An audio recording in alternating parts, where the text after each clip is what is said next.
பேரந்தான்.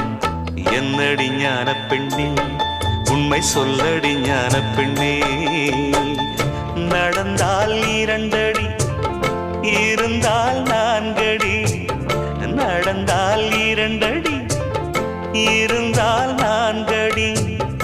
படுத்தால் 6 அடி போதும். இந்த நிலமும் அந்த வானமும் அது எல்லோர்க்கும் சொந்தம். அடி சொல்லடி ஞான பெண்ணே, உண்மை சொல்லடி ஞான பெண்ணே.